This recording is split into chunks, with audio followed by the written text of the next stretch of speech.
देखो, बिदुरी जी इन चीजों को पहले भी कहते रहे हैं, कोई नई बात नहीं है। आश्चर्य की बात यह है, और ये सवाल तो भारतीय जनता पार्टी से पड़ता है, कि जो व्यक्ति पहले भी अपशब्दों का इस्तेमाल कर चुका है, जिसकी भाषा पे कोई संयम नहीं है, वो आप उसको एक कैंडिडेट बनाते हो, वो भी एक महत्वपूर्ण सीट से। और स्वाभाविक है, जैसे ही उस आदमी को मौका मिलेगा वो इस तरह की टिप्पणियां करेगा।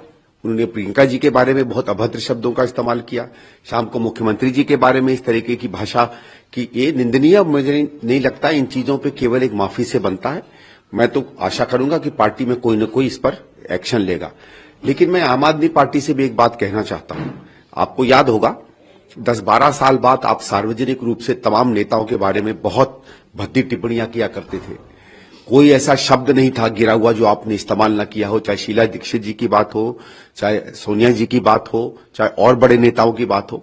हर हद को तोड़कर आपने ऐसी भाषा का इस्तेमाल किया जो किसी भी सभ्य समाज में या राजनीति में जिसकी जगह नहीं होती है। और आज भारतीय जनता पार्टी उसी तरीके की एक कल्चर जो है इन पर थोप रही है। तो आम आदमी पार्टी को याद होना चाहिए कि जब आप कभी इस तरीके के काम करते हैं कि आप राजनीति को ही और सार्वजनिक व्यवहार को अगर आप गिरा दें, तो ये दूर चल के इसके बहुत खराब परिणाम होते हैं।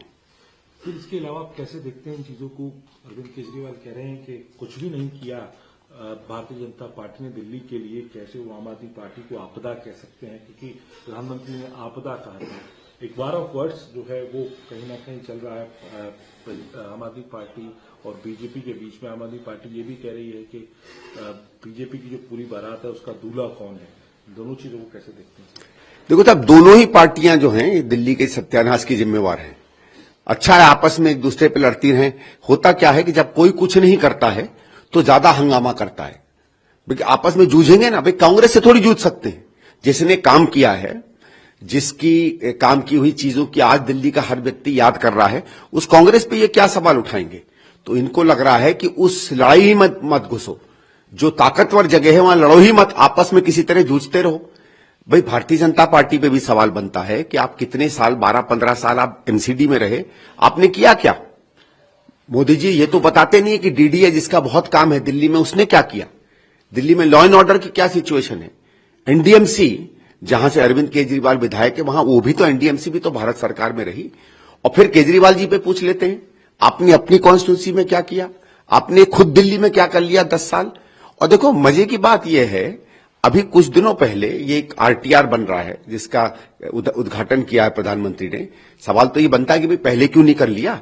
पर चलो, जब किया तब किया। हर आदमी चुनाव के पहले आम आदमी पार्टी और बीजेपी करती है, लेकिन इसमें भी एक दूसरे के कामों की होड़ का मुझे मजा आता है। पहले तो कांग्रेस के हर काम की कभी बीजेपी उसका एडवांटेज लेने की कोशिश करती है, कभी आम आदमी पार्टी। लेकिन याद होगा आपको, कोई 1.5 साल पहले सुप्रीम कोर्ट ने डंडा बजाया था आम आदमी पार्टी सरकार को कि आरटीआर वाली स्कीम में अपना पैसा क्यों नहीं दे रहे हो। तब आम आदमी पार्टी ने कहा कि नहीं मेरे पास पैसा नहीं है। तो पूरा वो निकला था कि इश्तहार में कितना पैसा जा रहा है। तब पता चला कि सैकड़ों करोड़ों तो इश्तहार में खर्च हो जाता है, विकास के लिए पैसा नहीं है भारतीय जनता आम आदमी पार्टी में। कल वही आम आदमी पार्टी कह रही है कि इसमें हमारा भी योगदान है। अरे, जिसमें आप मनाही करते थे, 2 रुपया नहीं खर्च करते थे, आज वो आपका हो गया है। भारतीय जनता पार्टी जितने कांग्रेस के किए हुए कार्य वो अपना बता रही है। तो इन दोनों पार्टियों का अगर आप निचोड़ निकालें तो ये इस मामले में कमाल है कि खुद कुछ मत करो, पुराना किया हुआ जितना काम है उस पर लीपापोती करके उसके ऊपर बैठ के राजा बेटा बन के जो है अपनी वाहवाही लूटो।